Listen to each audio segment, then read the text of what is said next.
अस्सलाम वालेकुम।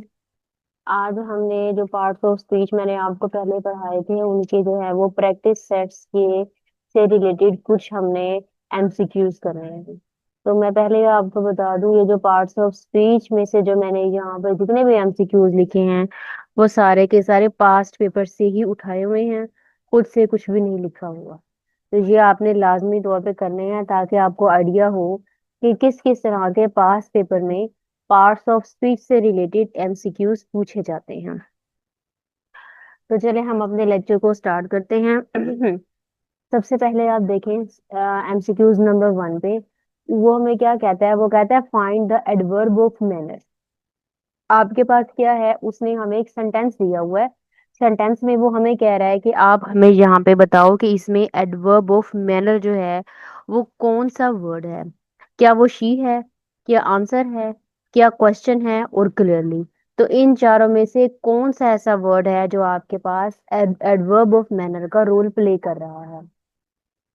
तो एक बात याद रखिएगा, थोड़ा सा आपने पार्ट्स ऑफ स्पीच को पहले रिवाइज करना है, फिर इस वीडियो को देखिएगा ताकि आपको जल्दी समझ लग जाए। तो एडवर्ब आपको पता है क्या होते हैं। एडवर्ब आपके पास एक ऐसे अल्फाज होते हैं जो क्या करते हैं, जो वर्ब को मॉडिफाइड करते हैं। जैसे फॉर एग्जांपल मैं ये कहूँ कि दे अराइव्ड यस्टरडे। ठीक है, तो इसमें जो यस्टरडे है, तो अराइव्ड यस्टरडे। तो इसमें आप खुद देखो कि जो यस्टरडे है उसने अराइव जो वर्ड है उसको मॉडिफाई किया कि वो जो है वो जो आपका डे गुजर चुका है यस्टरडे, तब वो पहुंचा है। तो जो यस्टरडे है वो आपके पास क्या है, एक एडवर्ब है। ठीक है। इस तरीके से मैं कहूँ कि कोई शख्स जो है वो बहुत ऊंचा बोलता है, तो ऊंचा जो इसके अंदर होगा लाउडली होगा, ये भी आपके पास एक किस्म का एडवर्ब होगा। या अगर कोई स्लोली बोलता है तो स्लोली भी आपके पास क्या एक एडवर्ब है। तो adverb, in simple words, adverb क्या होता है। एडवर्ब हमें ये बताता है कि हमारा जो एक्शन है वो कैसे हैपन हुआ है और किस तरीके से जो है वो हैपन हुआ था। फिर मैंने उसके बाद आपको एडवर्ब की ना कुछ काइंड्स बताई थी। जैसे जो सबसे पहली थी वो एडवर्ब ऑफ मैनर ही था, और यहाँ पर वो एडवर्ब ऑफ मैनर के बारे में पूछ रहा है। वैसे मैंने बहुत सारी काइंड्स करवाई थी। Adverb of manner, time, place, frequency, degree हो गया, एडवर्ब हो गया, सिंपल इंटेरोगेटिव हो गया। ठीक है, फिर मैंने आपको रिलेटिव करवाए थे, फिर कुछ अफर्मेशंस करवाई थी, फिर निगेशन, सर्टेनिटी और कंपैरिजंस। वैसे तो एडवर्ब की बहुत सारी काइंड्स है, लेकिन मैंने आपको मेन मेन बताई थी। अगर कोई यहाँ पर अ, अगर नोट्स के अंदर जो नहीं है वो यहाँ पर आ जाएंगी, उसको मैं आपको अगेन जो है यहीं पर बता दूंगी कि वो क्या क्या चीज होती है। तो एडवर्ब ऑफ मैनर क्या होता है। एडवर्ब ऑफ मैनर हमें ये बताता है कि हमारा एक्शन जो है वो किस तरीके से हैपन हुआ। जैसे तेजी से हुआ, स्लोली हुआ, फास्टली हुआ, या एवरेज वे से हुआ, ब्यूटीफुली हुआ, या ब्रेवली हुआ है, या हार्डली हुआ है। किस तरीके से हमारा जो एक्शन है वो हैपन हुआ है। अब यहाँ पे देखिए, she answer the question clearly. She आपके पास क्या है, शी आपके पास जो है वो सब्जेक्ट है। ठीक है, क्वेश्चन इसके अंदर क्या है, ऑब्जेक्ट है। आंसर इसमें आपके पास क्या है, वर्ब है। और कौन सा एक्स्ट्रा वर्ड आ रहा है, क्लियरली। तो आपको क्लियरली से ये पता चल रहा है कि जो आपका ऑब्जेक्ट है इसने आपके ऑब्जेक्ट को मॉडिफाइड कर दिया। ठीक है, तो जो क्लियरली है ये आपके पास एडवर्ब ऑफ मैनर है। ठीक है, नीचे मैंने एक्सप्रेशन में लिखा है कि clearly tales how she answer. तो क्लियरली हमें ये बताता है कि उसने जवाब दिया वो कैसे दिया है, साफ सुथरा जवाब दिया है या उसने बुरे वे से जवाब दिया है। तो यहाँ पे जो एल वाई वाले, मोस्टली जो वर्ड्स आपको बताऊं जो एल वाई वाले होते हैं ना, वो एडवर्ब ऑफ मैनर के अंदर ही आ जाते हैं। ठीक है, ये बात याद रखिएगा। तो इस तरीके से जो आपके पास क्लियरली है वो एक एडवर्ब है, और वो एडवर्ब ऑफ मैनर है। तो उसके बाद सेकंड देखें एमसीक्यूज। Identify the noun. ये जरा एक्सप्लेनेशन करके मैंने लिखा है कि आपके पास जो है वो एक सेंटेंस दिया हुआ है। आपने क्या करना है, आपने इस सेंटेंस के अंदर मुझे ये बताना है कि एब्स्ट्रैक्ट नाउन जो है वो कौन सा है। ठीक है, मैंने आपको सारी बातें नाउन को टॉपिक पढ़ाया है, मैंने उसमें आपको काइंड्स बताए हैं। नाउन आपके पास क्या चीज होती है, अगेन बता दूं।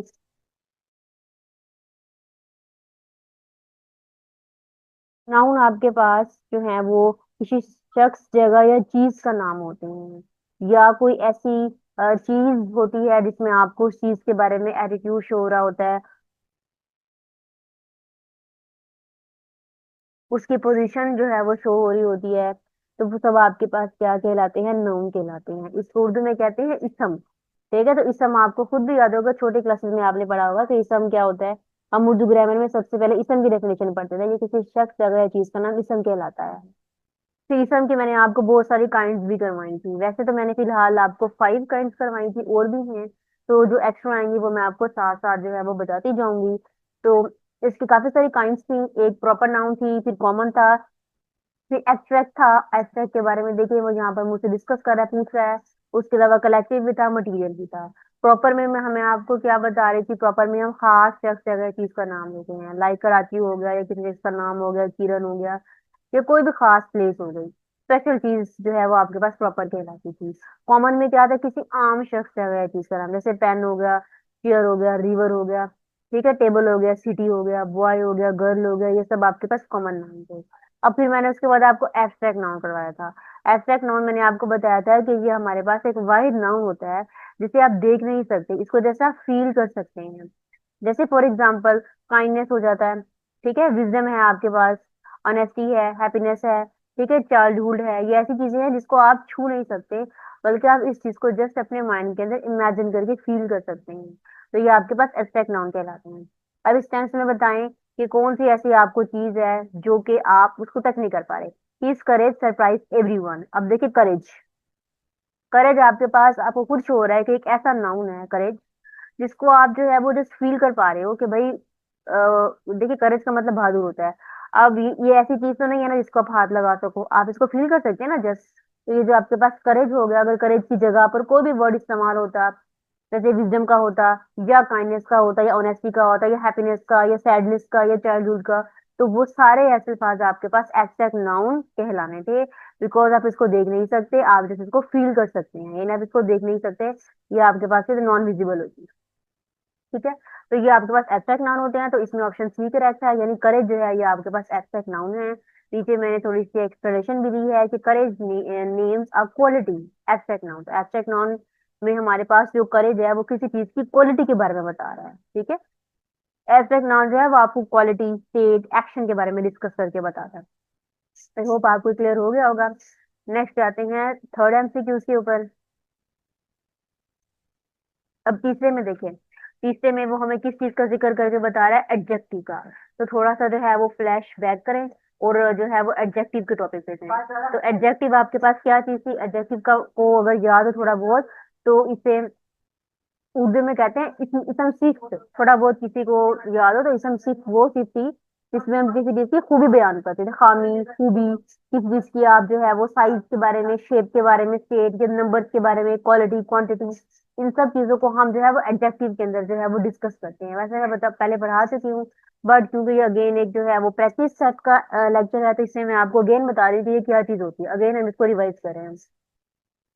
तो आपने क्या करना है, आपने इस सेंटेंस के अंदर ये बताना है कि आपके पास जो है कौन सा जो लफ्ज है वो एज एडजेक्टिव के तौर पे इस्तेमाल हो रहा है। इसमें आप किसी चीज की खूबी खामी बता सकते हो, लाइक ब्यूटीफुल जैसे हो गया, बिग, स्मॉल हो गया, इस तरह बहुत सारे वर्ड्स हैं जिसको आप जो है वो किसी भी चीज की खासियत के लिए इस्तेमाल करते हो। तो इस सेंस में आप देखिए कौन सा वर्ड जो है वो आपके पास जो नाउन है उसकी खूबी को बढ़ा रहा है या कम कर रहा है, ठीक है, जो नाउन को मॉडिफाइड कर रहा है। अब देखिए नाउन आपके पास हाउस है, उसने लिखा कि स्पेशियस, तो इसमें देखिए जो हाउस नाउन है उसको ये जो लफ्ज है ये क्या कर रहा है, ये उसके मीन को मॉडिफाइड कर रहा है और मजीद बता रहा है कि घर किस तरह का है। अब देखिए इस वर्ड की जगह पे लॉन्ग भी हो सकता था, स्मॉल भी हो सकता था, ब्यूटीफुल भी हो सकता था। अब जो भी यहाँ पे लफ्ज लिखा होता जो कि नाउन को मॉडिफाइड करता, तो वो लफ्ज आपके पास क्या कहलाता है, एडजेक्टिव कहलाता है। तो जिसकी वजह से आपके पास ए ऑप्शन करेक्ट है। फिर नीचे देखिए वो बता रहा है कि एडजेक्टिव की डेफिनेशन ही यही है कि एडजेक्टिव आपके पास जो है वो उस हाउस यानी कि नाउन को क्या कर रहा है, नाउन के वर्ड को मजीद एक्सप्लेन कर रहा है, मॉडिफाइड कर रहा है। ठीक है, तो ये जो स्पेशियस आपके पास है ये क्या है, ये स्पेशियस जो है ये आपके पास एक एडजेक्टिव। ठीक है, उसके बाद नेक्स्ट देखिए फोर। अब फोर में देखें वो प्रोनाउन के टॉपिक पे जा रहा है। अब थोड़ा सा फ्लैश बैक करें और प्रोनाउन के टॉपिक पे आ जाए। तो प्रोनाउन आपके पास क्या था, मैंने आपको बताया था, मैंने इसकी काफी सारी आपको काइंड्स भी करवाई थी प्रोनाउन की। तो थोड़ा सा बैक में जाएं और देखिए प्रोनाउन क्या था। प्रोनाउन जो है आपके पास एक ऐसा लफ्ज था जो नाउन की जगह इस्तेमाल हो रहा था, जैसे he, she, it, you, they, I, we, ये सब आपके पास क्या थे, ये सब के सब आपके पास प्रोनाउन थे। ठीक है। अब ये सिंपल आपके पास प्रोनाउन थे। अब आपने सेंटेंस में से ये बताना है कि कौन सा जो है, अब इसमें आप देखें इस सेंटेंस के अंदर अगेन आप चेक करो कि कौन सा जो आपके पास वर्ड है वो आपके पास प्रोनाउन का जो है वो रोल प्ले कर रहा है। अब देखिए वही है, विल है, सबमिट है, रिपोर्ट है या टुमारो है। यानी आपने नाउन की जगह क्या लफ्ज इस्तेमाल किया है। अब देखिए नाउन की जगह जारी बात है, किसी शख्स जगह चीज का नाम नाउन कहलाता है, उसकी जगह पर हमने वी से रिप्लेसमेंट दी है। क्यों? क्योंकि देखिए वी का मतलब हम है, इसमें बोलने वाला आ जाता है, और जो मेरे साथ फॉर एग्जाम्पल मैं हूँ, मेरे साथ जो है कोई दोस्त वगैरह खड़े हैं, मैं उनका जिक्र कर रही हूँ, तो वी में तीन चार लोग आ जाते हैं, तो यानी पर्सन की जगह पर मैंने वी का लफ्ज इस्तेमाल किया है। तो वी आपके पास क्या है? वी आपके पास एक प्रोनाउन है। तो जिसकी वजह से आपको पता चला कि ऑप्शन ए आपके पास करेक्ट है, और वी आपके पास क्या हो गया, ये ही जो है वो प्रोनाउन का रोल प्ले कर रहा है इस पूरे के पूरे सेंटेंस के अंदर। उसके बाद नेक्स्ट देखें, 5 MCQs पे देखें। इसमें देखें जो अहम अल्फाज है ना, मैंने उनको कलर किया हुआ है, प्रेपोजिशन और एडवर्ब। अब देखें, अब एक सेंटेंस लिखा हुआ है, इसमें वो पूछ रहा है कि बताओ प्रेपोजिशन और एडवर्ब कौन सा है इसमें से। फिर से आपके पास हिस्ट्री जो है वो फ्लैशबैक होगी। प्रेपोजिशन का अगर आपको याद हो, मैंने आपको पीडीएफ भी शेयर किया था प्रेपोजिशन का, उसमें आपने वो सारे प्रेपोजिशन याद करनी है। तो प्रेपोजिशन जैसे इन, एट, ऑन, ये सारे लफ्ज आपके पास सब क्या होते हैं? प्रेपोजिशन होते हैं। प्रेपोजिशन बहुत सारे होते हैं, जैसे टू हो गया, फ्रॉम, इनटू, अंडर हो गया, ओवर हो गया, through, out, during, among, etcetera, between भी हो गया, बिहाइंड, बहुत सारे अल्फाज है जो आपके पास प्रेपोजिशन होते हैं। तो प्रेपोजिशन क्या थी? प्रेपोजिशन जो है वो हमें ये बताती थी कि हमारी कोई भी जो एक्शन अकर हो रहा है वो कैसे अकर हो रहा है। यानी कि जो हमें टाइम, प्लेस, डायरेक्शन, किसी चीज की काज, उसकी मैनर या पोजीशन के बारे में जो है वो डिस्कस करके बताती हैं प्रेपोजिशन। और उसके अलावा प्रेपोजिशन क्या करती हैं? प्रेपोजिशन असल में आपके पास एक इस तरीके का किसी भी सेंटेंस में एक ऐसा लफ्ज होता है जो कि आपको नाउन या प्रोनाउन या किसी दूसरे लफ्ज के दरमियान में रिलेशनशिप देता है। अब इसी बात को देखिए यहाँ पर अप्लाई हो रहा है। She walk in side the room, आपने ये बताना है कि सेंटेंस के अंदर जो इनसाइड है वो क्या है, वो प्रेपोजिशन है या आपके पास एडवर्ब है। तो वो आपके पास प्रेपोजिशन होगा। क्यों आपके पास प्रेपोजिशन है? बिकॉज ये जो इनसाइड है, ये रूम और वॉक, इसके दरमियान में रिलेशनशिप दे रहा है। अब देखिए ना, she walk inside the room, वो कमरे की तरफ आई। तो देखिए अब ये जो इनसाइड है, अंदर, अंदर है रूम के अंदर, तो वो चल के आई ना रूम के अंदर, तो रूम और चलना यानी कि वॉक्ड और रूम, इन दोनों के दरमियान में जो रिलेशनशिप दे रहा है, जो लव रिलेशनशिप दे रहा है, वो आपके पास इनसाइड है। इसलिए लिखा है कि inside shows relation between walked and room, so this is the definition of preposition.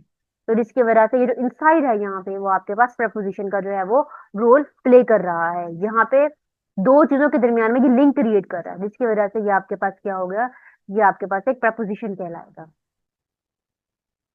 उसके बाद नेक्स्ट देखिए, नेक्स्ट हमारे पास कंजंक्शन है। मैंने लास्ट लेक्चर दिया आपका कंजंक्शन का लिया था, तो वो आपको अच्छे से याद होगा। मैंने आपको काफी जो है वो एग्जांपल दे के कंजंक्शन समझाया था अच्छे से। तो कंजंक्शन क्या होता है इन सिंपल वर्ड? कंजंक्शन जो है ये आपके पास किसी भी दो आइडियाज को अगर आप कनेक्ट करते हो किसी लफ्ज के जरिए, तो जो लफ्ज होता है वो आपके पास कंजंक्शन का रोल प्ले करता है। ये आसान है। आप देखिए, he wanted to go but he was ill. अब देखिए ये बट जो है ये ऐसा लफ्ज है जिसने इन दो सेंटेंसेस को आपस में रिलेट करवाया है। यानी कि ये दो आपके पास जो सेंटेंस है, इसको एक लफ्ज जो है वो लिंक कर रहा है, वो कौन सा लफ्ज है? बट है। तो इसका मतलब जो बट है आपके पास वो क्या है? एक कंजंक्शन है। ठीक है, but connects two clause and show contrast, so this is the definition of conjunction. Simple, मैंने रीजन भी बताई है हर एमसीक्यू के नीचे कि क्यों आपका जो है वो ये वाला ऑप्शन जो है वो करेक्ट है। तो आई थिंक आपको इतना जो है वो मुश्किल नहीं होगा याद करने में। उसके बाद नेक्स्ट देखें, नेक्स्ट आपके पास इंटरजेक्शन है। अब इंटरजेक्शन जो है वो पार्ट्स ऑफ स्पीच का सबसे लास्ट वाला टॉपिक था, थोड़ा सा अगर आपको याद होगा। तो इंटरजेक्शन आपके पास क्या था? इंटरजेक्शन आपके पास एक ऐसा लफ्ज था जिसमें आप अचानक से किसी फीलिंग का इजहार करते थे, बेशक वो खुशी वाली हो, बेशक वो सैड वाली हो, बेशक वो जैसी मर्जी हो, लेकिन इसे अक्सर कहते हैं साइन ऑफ एक्सक्लेमेशन भी कहते हैं, जिसमें आप अपनी इमोशंस को, फीलिंग्स को जाहिर करते हैं, जॉय को जाहिर करते हैं, सोरो को, किसी भी किस्म की आपकी जो फीलिंग है उसको आप जो है वो शो करते हो। बस इसमें आपको देख के पता चल जाएगा कि ये जो पूरा सेंटेंस है, इसमें अलास्ट जो है ये आपके पास क्या है? ये आपके पास एक इंटरजेक्शन है। अलास्ट जो है, अब देखें बेशक बाकी आगे जो मर्जी लिखे, अलास्ट हुई मिस्टर ट्रेन, बेशक उसने सोरो में कहा है या दुख में कहा है या जिस भी वे में उसने कहा है, बट ये जो फर्स्ट में आपके पास लफ्ज इस्तेमाल हो रहा होता है, लाइक हा हा हो गया, हुर्रा हो गया, वट आगे साइन ऑफ एक्सप्लेनेशन भी होगा, याद रखिएगा। ओ माय गॉड हो गया, ओके हो गया, ब्रावो हो गया, वेल डन हो गया, हे या हेलो, लुक या हश हम कह सकते हैं, या लिसन भी कहते हैं किसी को कि मेरी बात सुनो। तो ये सारे लफ्ज आपके पास क्या होते हैं, ये सब जो है वो आपके पास इंटरजेक्शन होते हैं। तो यहाँ पे ऑप्शन ए करेक्ट है। तो लास्ट आपके पास किसका रोल प्ले कर रहा है, ये आपके पास एक इंटरजेक्शन है।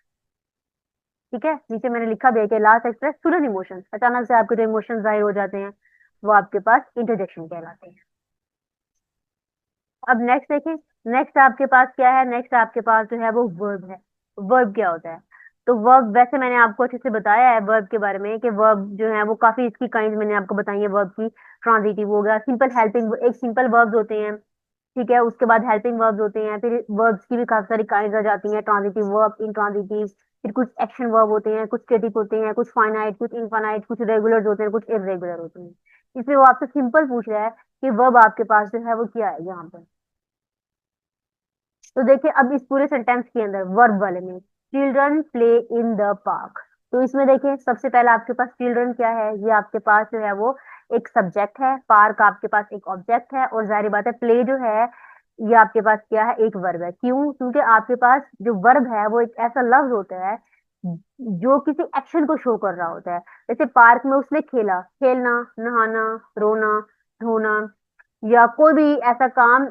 अगर आपके पास ऑब्जेक्ट के ऊपर कोई भी जो जो भी काम प्ले हो रहा है ना, जो भी चीज आप ऑब्जेक्ट के ऊपर कर रहे हो, वो चीज आपके पास वर्ब कहलाती है। ठीक है, तो यहाँ से खेलना जो है ये आपके पास एक वर्ब है। फिर इससे आपको पता चला ऑप्शन बी करेक्ट है, और वर्ब जो वर्ब है वो प्ले हुआ है। प्ले इज एक्शन, क्योंकि वर्ब आपके पास एक्शन को शो करता है। और ये आपके पास, इसे मेन वर्ब भी कहते हैं अक्सर, वैसे याद रखिएगा, सिंपल वर्ब या मेन वर्ब भी कह सकता है वो। हेल्पिंग वर्ब और चीज है, याद रखिएगा। वैसे आगे उससे रिलेटेड भी एमसीक्यूज जो है वो आएगा। उसके बाद नेक्स्ट देखें, 9 में उसने एडवर्ब ऑफ फ्रीक्वेंसी की बात की है। यहाँ पे identify the adverb of frequency, थोड़ा सा एडवर्ब को टॉपिक हो जाए। वैसे मैं बता चुकी हूँ अभी आपको, स्टार्टिंग में मैंने बताया था एडवर्ब क्या चीज होती है। एडवर्ब आपके पास एक ऐसा लफ्ज होता है जो वर्ब के मीनिंग को मॉडिफाई करता है। अब फ्रीक्वेंसी इसकी एक काइंड है, मैंने आपको बहुत सारी इसकी काइंड्स करवाई थी। ठीक है, इससे पहले जो एमसीक्यूज आया था वो एडवर्ब ऑफ मैनर के ऊपर आया था। अब उसने दिया फ्रीक्वेंसी के ऊपर। थोड़ा बहुत अगर आपको याद हो, मैंने आपको कहा था कि जो एडवर्ब ऑफ फ्रीक्वेंसी है, ये हमें ये बताता है कि हमारा एक्शन कितनी बार हैपन हुआ है। अभी हैपन हुआ है, नाउ, या नेवर कभी हैपन नहीं हुआ, या कभी कभार हैपन हुआ है, रेयरली, या सेल्डम भी कह सकते हो, या ऑलवेज आपका एक्शन जो है वो एक्शन आपका अकर होता है, या यूजुअली कभी कभी हो जाता है। तो ये जो टाइम होता है ड्यूरेशन के, फॉर एग्जांपल 10 वीक हुआ है या 2 दिन हुए हैं, जिसमें आप ये बता रहे होते हो कि आपका एक्शन रिपीट हो रहा है, तो वो आपके पास फ्रीक्वेंसी कहलाता है, एडवर्ब ऑफ फ्रीक्वेंसी कहलाता है। इसमें देखिए, शी रेयरली अराइव्स लेट, तो रेयरली इससे आपको ये पता चला कि जो आपका एक्शन है वो कभी कभार यानी कि रेयरली हैपन होता है। तो इसका मतलब ये है कि ये आपके पास एडवर्ब ऑफ फ्रीक्वेंसी है। तो जो रेयरली है इस पूरे सेंटेंस के अंदर, ये रेयरली जो है ये आपके पास क्या है, एडवर्ब ऑफ फ्रीक्वेंसी है। ठीक है, उसके बाद नेक्स्ट देखें, 10। 10 में भी आपको पोजेसिव प्रोनाउन की बात कर रहा है। तो पोजेसिव से आपको पता चल जाएगा, पोजेसिव में आप अपनी चीज के बारे में बहुत पोजेसिव हो जाते हैं कि ये चीज मेरी है, यानी कि माई सेल्फ का लग के तौर पे भी आप इस्तेमाल करते हो, सेल्फ वाले लफ्ज भी यूज करते हो। उसके अलावा जैसे और जो होगा कि ये चीज मेरी है, देखिए द हाउस इज और, ये घर हमारा है, यानी कि इसमें पोजेसिवनेस हो गया कि ये हमारा है। ठीक है, किसी और का नहीं है। ठीक है, तो इसके अंदर जो आपके पास ऑर्स है, ये क्या है, ये आपके पास पोजेसिव प्रोनाउन है। पोजेसिव तो निकालना आसान है, किसी भी सेंटेंस के अंदर ढूंढना पोजेसिवनेस इजी है। ये चीज आपके पास सेल्फ नहीं होती, पोजेसिवनेस ढूंढना। My self, herself, it self, या और सेल्फ, और जो गया, ये सारे आपके पास क्या हो जाते हैं, ये सारे आपके पास पोजेसिव प्रोनाउन हो जाते हैं। अच्छा, थोड़ा बहुत अगर आपको मेरा टॉपिक याद होगा जो मैंने आपको पढ़ाया था प्रोनाउन के बारे में, मैंने वहां पे ना आपको टेबल बना के बताया था। थोड़ा सा याद है, पर्सनल प्रोनाउन के अंदर मैंने आपको बताया था कि 3 पर्सन होते हैं, फर्स्ट, सेकंड, थर्ड। उसमें मैंने आपको सब्जेक्टिव केस बताया था, ऑब्जेक्टिव केस बताया था। पोजेसिव के मैंने आपको 2 केसेस बताए थे, एक एडजेक्टिव बताया था, एक प्रोनाउन बताया था। थोड़ा बहुत आप रिमाइंड कीजिएगा, आप टेबल वैसे बना हुआ है नोट्स के अंदर, अगेन आप देख लीजिएगा अगर नहीं याद तो प्रोनाउन में मैंने आपको कॉलम लिखवाया था, प्रोनाउन लिखा हुआ था, और नीचे करके ना कॉलम लिखा हुआ था। मैंने आपको फिर यहाँ पर मैंने एडजेक्टिव भी लिखा हुआ था। फिर इस साइड पर एक एडजेक्टिव के वर्ड लिखे हुए थे, और यहाँ पर जो है वो आपके पास प्रोनाउन के वर्ड लिखे हुए थे। ठीक है, तो उसमें फिर देखें, जो आपके पास ये लेफ्ट साइड वाला आपके पास जो कॉलम था ना, वो सारे प्रोनाउंस लिखे हुए थे। जैसे वो कौन कौन से प्रोनाउंस, थोड़ा बहुत याद करें। Mine, art, yours, his, hers, theirs. वो टेबल अगर आपको याद होगा अच्छे से तो आपको खुद समझ आ जाएगा कि इसमें से कौन सा वाला जो है वो आपके पास पोजेसिव प्रोनाउन या एडजेक्टिव प्रोनाउन भी कह सकता है। तो वो आपको जो है उस टेबल के थ्रू ही पता चलेगा कि कौन सा है और कौन सा नहीं है। तो उसको भी अगेन जो है वो आप रिवाइज कर लीजिएगा। अब नेक्स्ट देखिए। नेक्स्ट आपके पास जो है वो अगेन प्रोनाउन है, लेकिन ये कौन सा प्रोनाउन है, ये आपके पास डेमोन्स्ट्रेटिव प्रोनाउन है। तो डेमोन्स्ट्रेटिव प्रोनाउन को मैं हल्का सा अगेन रिवाइज कर दूं आपको, डेमोन्स्ट्रेटिव प्रोनाउन क्या होता है। डेमोन्स्ट्रेटिव प्रोनाउन आपके पास एक ऐसे प्रोनाउन थे जो किसी चीज को पॉइंट आउट करते थे। इसमें जो आपके पास दो मेन अल्फाज इस्तेमाल होते थे वो दिस और दैट के थे। दिस जो है वो सिंगुलर नाउन के केस में यूज होता था, और जो दीज था आपके पास वो आपके पास प्लूरल प्लूरल में होता था। और जब डिस्टेंस की चीज का आप जिक्र करते थे वहां पे आप दैट लगाते थे सिंगुलर के लिए, और जब आप प्लूरल का जिक्र करते थे तो वहां पर आप दोज लगाते थे। ठीक है।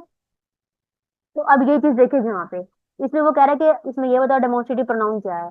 अब देखिए दीज दैट के क्वेश्चंस है, सिंपल आपको जुबानी पता है। इस पूरे सेंटेंस को आप रीड करो, आपको पता चल जाएगा कि दिस है, जारी बात है ये हमारे पास एक डेमोन्स्ट्रेटिव प्रोनाउन है। दिस दैट ये आपके पास होते ही गई है, तो इसका मतलब ऑप्शन ये आपके पास करेक्ट है। दिस जो है वो आपके पास क्या है, एक डेमोन्स्ट्रेटिव प्रोनाउन। अब देखिए this point to something and replace a noun, this is a definition of demonstrative pronoun.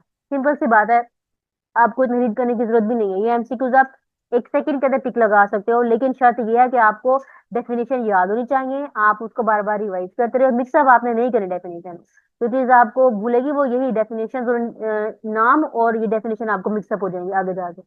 लेकिन अगर आप रिवाइज करोगे साथ साथ तो आपको नहीं भूलेंगे ये। अब नेक्स्ट देखें। नेक्स्ट में आपके पास क्या है, एडवर्ब ऑफ डिग्री है, तो यानी एडवर्ब का टॉपिक है। और एडवर्ब की क्योंकि काफी सारी काइंड थी, तो उसमें आपके पास एक उसकी डिग्री की भी काइंड।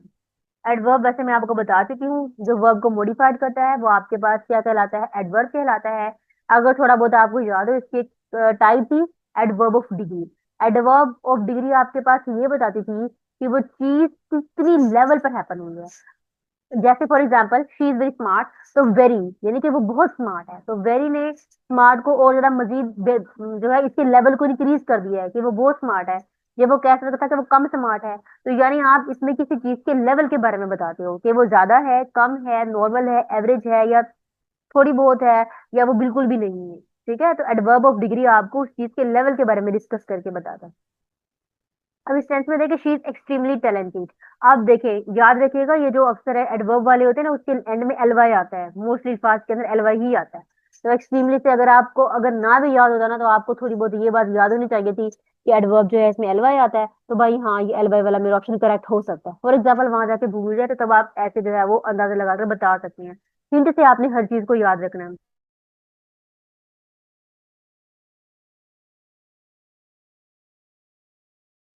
ठीक है, तो एक्सट्रीमली इसके अंदर क्या होगा, एडवर्ब ऑफ डिग्री होगा।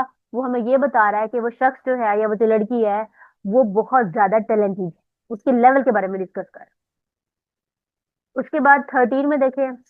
13 में देखें अगेन प्रेपोजिशन का टॉपिक है, और ये प्रेपोजिशन की ही एक काइंड है जिसे कहते हैं compound. Normal in simple words, आप ये बात याद रखिएगा कि ये जो आपके पास कंपाउंड वाले होते हैं ना, कंपाउंड वाली सिंपल जो प्रेपोजिशन होती हैं, ये प्रेपोजिशन की टाइप है कंपाउंड वाली, जिसके अंदर आप ना चीजों के बारे में डिस्कस करके बताते हो। अब यहाँ पे देखें, identify the compound preposition, the car is parked in front of the house.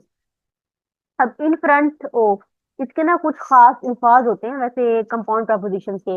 In front, या टू लॉन्ग, इस टाइप के, या लीड टू, इस टाइप के जो क्वेश्चन होते हैं ना, जो चीज जारी रहती है आपके पास, वो आपके पास क्या होते हैं, प्रेपोजिशन होती हैं, और वो कंपाउंड प्रेपोजिशन कहलाती हैं।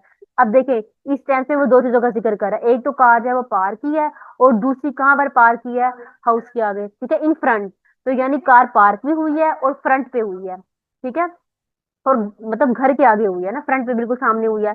तो अब ये जो लफ्ज है जिसने आपके पास इन दो बातों को कनेक्ट किया है, यानी कि यहाँ पे आपको दो इन्फॉर्मेशन मिली है कि कार जो है ना उसके सामने कह दो, या कार के जो सामने मतलब घर है उसके सामने। तो यहाँ पे आपको दो चीजों जो है वो मॉडिफाइड हुई है। तो ये जो लफ्ज है जिसने इन दो चीजों को मॉडिफाइड किया है वो इन फ्रंट है। तो कंपाउंड प्रेपोजिशंस आपके पास ऐसी जो है वो प्रेपोजिशंस होती हैं जो कि दो आपके पास जो सेंटेंस हैं उसको मिक्सअप करती हैं, उनके मीनिंग को एक चीज के अंदर कन्वर्ट कर देती हैं, वो आपके पास कंपाउंड प्रेपोजिशन कहलाती हैं। देखिए in front of shows position, मतलब किसी की पोजीशन को शो करता है कि कहाँ पर है, फ्रंट पे है, कहाँ पे है। इस सेंटेंस में वैसे ये है, लेकिन नॉर्मली वो कुछ भी हो सकता है। उसके बाद नेक्स्ट देखिए आपके पास फॉर द कंपैरेटिव एडजेक्टिव्स। अब कंपेयर से आपको साफ पता चल गया, आपने कंपेयर करना चीजों का। देखिए लव मतलब जो बात होती है ना, जो डेफिनेशन होती है उसके हिसाब से ही नाम बनाया जाता है डेफिनेशन का। तो कंपेयर से आपको पता चलेगा आप इसमें कंपेयर कर रहे हो। एडजेक्टिव का मतलब आप एडजेक्टिव किसी भी दो एडजेक्टिव्स को आपस में कंपेयर कर रहे हैं। अब देखिए she is taller than her sister. तो अब वो जो लफ्ज, जो एडजेक्टिव इस्तेमाल हुआ है, वो कौन सा इस्तेमाल हुआ है, वो टालर है। और इसमें आप क्योंकि दो चीजों को कंपेयर कर रहे हो कि she is taller than her sister, वो अपनी बहन से ज्यादा लंबी है, तो यानी आप दो पर्सन का आपस में कंपेयर कर रहे हो। और जो एडजेक्टिव का वर्ड है वो टालर है यहाँ से, तो इसकी वजह से ये आपके पास है कंपेरेटिव एडजेक्टिव। तो टालर जो है वो आपके पास क्या होगा, ये आपके पास कंपेरेटिव एडजेक्टिव होगा। वो बता रहा है कि टालर कंपेयर हाइट्स, में आप हाइट्स को जो है वो कंपेयर करें। और ये किसकी डेफिनेशन है, कंपेरेटिव एडजेक्टिव की डेफिनेशन है। उसके बाद नेक्स्ट है कि 15 में आइडेंटिफाई द रिफ्लेक्सिव प्रोनाउन। अब थोड़ा बहुत माइंड में लेना यहाँ से प्रोनाउन को टॉपिक। ये वैसे मैंने आगे पीछे लिखे, मैंने तरतीब के साथ नहीं लिखे, जो जैसे जैसे पास्ट पेपर में लिखे हुए थे मैंने सेम जो है वैसे लिखती गई हूँ। और साथ साथ जो है वो एक्सप्लेन करके भी जो है वो बताती गई हूँ कि क्या क्या चीज क्या है। अब आपने रिफ्लेक्सिव देखना है और प्रोनाउन देख रहे हैं थोड़ा बहुत। अगर आपको याद हो, इधर मैंने एक फेमस एग्जांपल दी थी आपको कि शी हर्ट्स मी। तो मैंने कहा था कि हम इसको रिफ्लेक्ट कर रहे हैं। अगर आपको मेरा लेक्चर याद हो, मैंने कहा था कि हमने अब कुछ ऐसा करना है कि वो लड़की खुद ही हर्ट हो जाए। तो वो आपके पास रिफ्लेक्सिव प्रोनाउन था जिसमें एक्शन रिटर्न हो रहा था।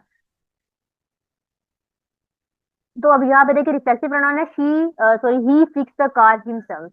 उसने कार को जो है वो खुद ही ठीक किया, यानी ही ने अपनी कार को खुद ठीक किया, हिमसेल्फ। तो थोड़ा बहुत याद हो, रिफ्लेक्सिव प्रोनाउन और इंफेटिक प्रोनाउन जो मैंने आपको दोनों साथ साथ करवाए थे।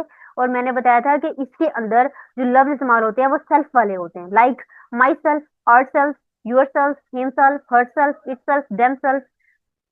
ये जो सारे सेल्फ सेल्फ वाले वाले थे ना, ये सारे आपके पास रिफ्लेक्सिव प्रोनाउन थे और इंफेटिक प्रोनाउन थे। बाद में मैंने इनको अलग अलग कर दिया था डिफरेंट कैटेगरीज में। लेकिन ये जिसके एंड में सेल्फ सेल्फ आता है ना, वो आपके पास यही दोनों होते हैं। ठीक है, अब हिम सेल्फ से आपको वैसे जुबानी ही पता चल जाना चाहिए था। तो ये जो हिम सेल्फ का लफ्ज है यही आपके पास क्या है, रिफ्लेक्सिव प्रोनाउन है। ठीक है, तो इसकी वजह से ऑप्शन सी सी जो है वो आपके पास करेक्ट ऑप्शन होगा। इसमें देखिए एक्शन भी जो है अगेन उस ही के ऊपर वापिस आ रहा है कि उसने अपना काम खुद ही किया। लेकिन himself refer back to the subject, वो अपना वर्क अगेन सब्जेक्ट को ही दे रहा है, मतलब उसने अपना काम पूरी कर लिया है। और ये किसकी डेफिनेशन है, रिफ्लेक्स की डेफिनेशन है। उसके बाद नेक्स्ट देखें। नेक्स्ट हमारे पास है इंटेरोगेटिव। तो इंटेरोगेटिव का आपको आइडिया होगा, इंटेरोगेटिव प्रोनाउन आपके पास ऐसी प्रोनाउंस होती हैं जिसमें हम सवाल पूछते हैं। और इसमें डब्ल्यू एच फैमिली के वर्ड इस्तेमाल होते हैं। डब्ल्यू एच फैमिली के वर्ड कौन कौन से हैं, who, which, where, whose, how. ये सारे आपके पास इंटेरोगेटिव प्रोनाउंस हैं। अब आपको कुछ जुबानी देखे पता चल जाएगा इसके अंदर कि जो विच है ये आपके पास क्या इंटेरोगेटिव प्रोनाउन है। ठीक है, विच डब्ल्यू एच फैमिली वाले सारे आपके पास इंटेरोगेटिव ही होते हैं। और सबसे आपको पता है इसकी पहली पोजीशन होती है, तो इसकी वजह से ऑप्शन ये आपके पास करेक्ट होगा। लेकिन which ask a question about choice, so this is the definition of interrogative pronoun. Next देखिए 17 है pick the preposition of time. आपको साफ पता चल जाएगा प्रेपोजिशन है, टाइम को डिस्कस किया जा रहा है। अब देखिए we will meet during the seminar, हम सेमिनार के दौरान जो है मुलाकात करेंगे। अब ड्यूरिंग ये टाइम बता रहा है आपको, ड्यूरिंग जो है सी ऑप्शन करेक्ट है। देखिए during to the time relation, time के बारे में बता रहा है ना कि हम फॉर एग्जाम्पल मीटिंग का टाइम 3 से 4 है, तो उसने कहा है कि हम इस ड्यूरेशन के दरमियान में, जो मीटिंग का टाइम तो फिक्स है ना, सारी बात है, तो उस मीटिंग के टाइम के दरमियान में हम मिलेंगे, उसके दौरान मिलेंगे हम। तो ये ड्यूरेशन बता रहा है आपको, ड्यूरिंग बता रहा है। तो इसकी वजह से ये भी टाइम के जो है वो मीन में आ रहा है, ये टाइम के जमरे में आ रहा है। तो इसकी वजह से ये आपके पास क्या होगा, प्रेपोजिशन ऑफ टाइम होगा। या अगर नाउ भी होता तब भी वो आपके पास प्रेपोजिशन ऑफ टाइम ही होना था। ठीक है, नाउ होता, या अगर उसने कोई आपके पास वक्त भी लिखा होता लाइक 8 बजे, 9 बजे, 10 बजे, या कोई डेट मेंशन की होती उसने खास आपके पास, तो ये सारी चीज आपके पास किसके अंदर आ जानी थी, ये सारी आपके पास जो है वो इस टाइम टाइम ड्यूरेशन के अंदर आ जानी थी, जो क्या है प्रेपोजिशन ऑफ टाइम। वैसे मैंने इस टाइम से रिलेटेड वैसे नॉर्मल अगर आपको याद हो प्रेपोजिशन का टॉपिक मैंने काफी एग्जांपल्स करवाई थी। उसमें इसमें सन आपको दिए हुए थे, टाइम लिखा था कि 7 o'clock में है, ड्यूरिंग भी है, ओन भी है कि हम संडे को मिलेंगे या हम लंच के बाद मिलेंगे, ये भी आपके पास में आ जाता है। या हम 2 घंटे बाद मिलेंगे, ये भी। या हम जो है वो मगरिब से पहले मिलेंगे, तो पहले भी आपके पास जो है ये आपके पास सारा कुछ क्या है, ये आपके पास प्रपोजिशन ऑफ टाइम है। ये सारी जो है इसकी एग्जाम्पल्स हैं प्रपोजिशन ऑफ टाइम की।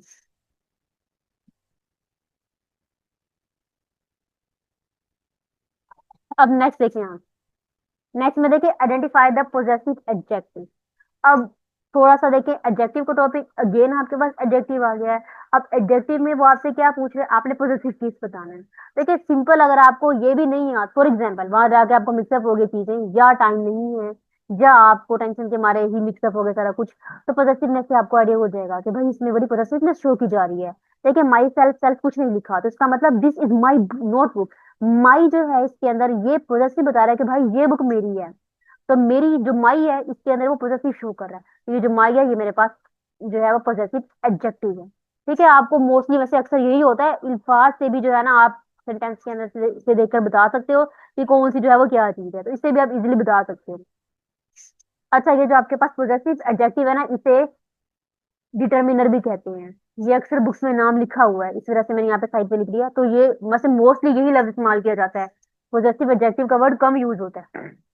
तो आपको दो तीन नाम अगर हैं तो वो जो है वो याद करने हैं, और वो आपको आने भी चाहिए। उसके बाद आपके पास है रिलेटिव प्रोनाउन, 19 एमसीक्यूज देखे। Locate the relative pronoun. अब रिलेट से पर चल जाएगा ऐसा लफ्ज जो दो चीजों को जो है वो रिलेट कर रहा है। अब students who study hard succeed, तो वो जो स्टूडेंट्स हैं जो स्टडी हार्ड करेंगे वही कामयाब होंगे। तो डब्ल्यू एच फैमिली यानी कैसल पास, तो जो जो दो बातों को आपस में रिलेट करवाएं वो आपके पास रिलेटिव प्रोनाउन कहलाते हैं।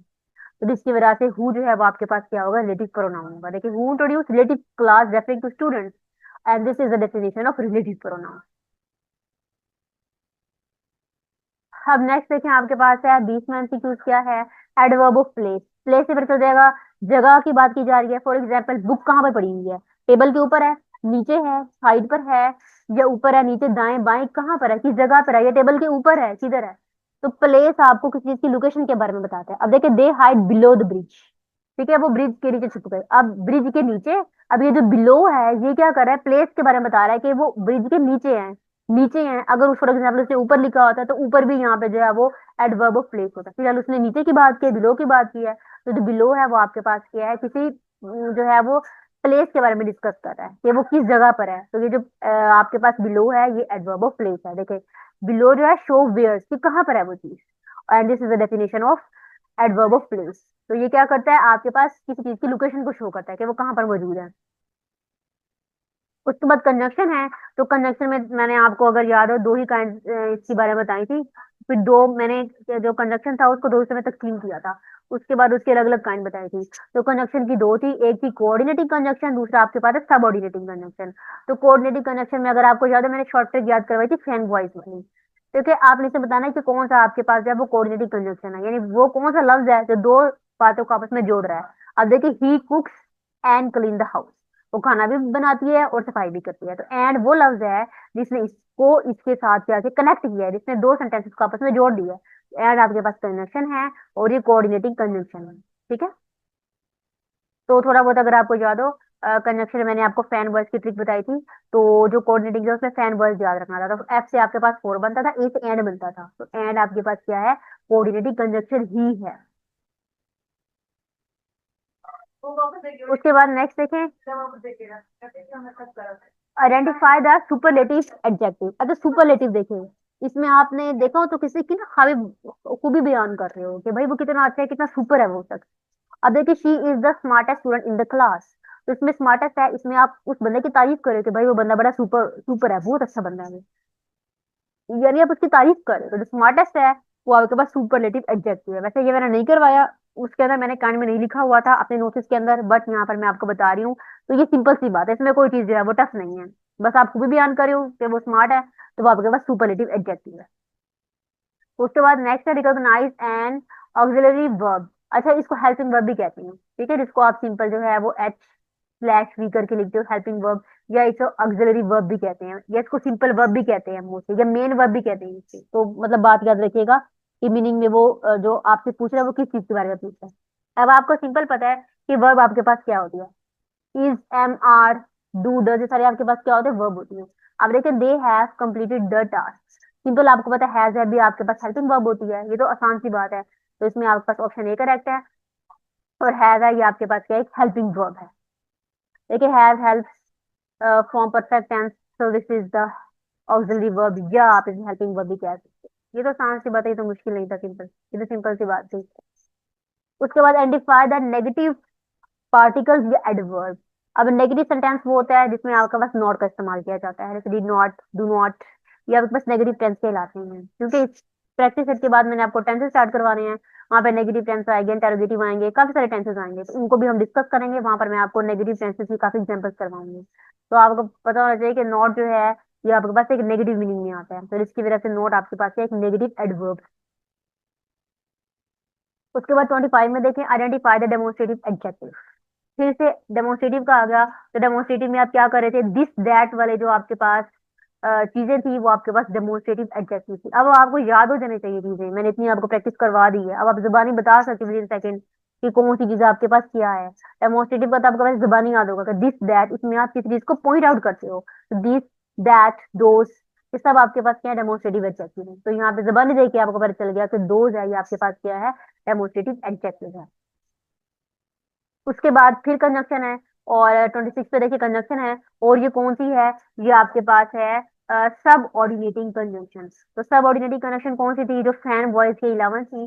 कंजक्शन आपको पता है ऐसा लफ्ज होता है जो दो बातों के आपस में जोड़ता है। अब ऑल तो ही ट्राइड ही फेल्ड, अब देखे लफ्ज दरमियान में भी आ सकता है, आगे पीछे शुरू आखिर में भी आ सकता है, तो यहाँ स्टार्ट में आ गया, ये जो ऑल टू है ये आपके पास क्या होगा, सब ऑर्डिनेटिंग कंजंक्शन। ठीक है, सेंटर में भी हो सकता है, आखिर में भी हो सकता है, स्टार्टिंग में भी आ गया है, लेकिन ये क्या कर रहा है, दो बातों को जोड़ रहा है, तो इसकी वजह से ये आपके पास क्या होगा, ये आपके पास जो है ये एक कंजंक्शन होगा, और ये सब ऑर्डिनेटिंग है। क्यों सब ऑर्डिनेटिंग है, बिकॉज फैन वॉइस के अलावा जो भी अल्फाज होते हैं वो आपके पास क्या होते हैं, वो सब आपके पास कोऑर्डिनेटिंग कंजंक्शन होते हैं। ठीक है, देखिए फैन वॉइस में ये आल तो था ही नहीं, तो इसकी वजह से आपको पता चल गया कि ये आपके पास सब ऑर्डिनेटिंग कंजंक्शन है। अब नेक्स्ट देखिए 27 के अंदर, उसने क्या identify the possessive noun, possessiveness show हो रही है। अब दिस इज सारा बैग, वो ये सारा का बैग है। अब वो चीज है किसकी है भाई, सारा की है, तो इसमें जो पॉजेसिव नाउन इस्तेमाल हो रहा है, नाउन होता ही इसम होता है, मतलब किसी शख्स जगह चीज का नाम होता है, तो सारा जारे बता एक नाउन है, और सारा की ही पॉजेसिवनेस शो हो रही है कि उसका बैग है, तो जिसकी वजह से सारा जो है ये आपके पास क्या है, पॉजेसिव नाउन। उसके बाद नेक्स्ट देखिए, आइडेंटिफाई द एक्सक्लेमेशन इंटरजेक्शन। अब ये भी वही होते हैं इंटरजेक्शन, मैंने आपको बता चुकी, हुर्रा, हा हा, अलास, ये सारे आपके पास साइन ऑफ जो है वो एक्सक्लेमेशन है, और इसे आप इंटरजेक्शन जो है वो पार्ट्स ऑफ स्पीच भी कहते हैं। तो ये जो हुर्रे इसमें लफ्ज है, ये आपके पास क्या है, ये आपके पास सिंपल जो है इंटरजेक्शन। ये तो इजी है, टफ नहीं है बिल्कुल ही। उसको उसने कहा, recognise the infinitive acting as noun object. अब ये वैसे मैंने आपको ना पहले डिस्कस करके नहीं बताया हुआ था कि आपके पास ये जो इन्फिनेटिव नाउन्स होते हैं ये कौन से होते हैं।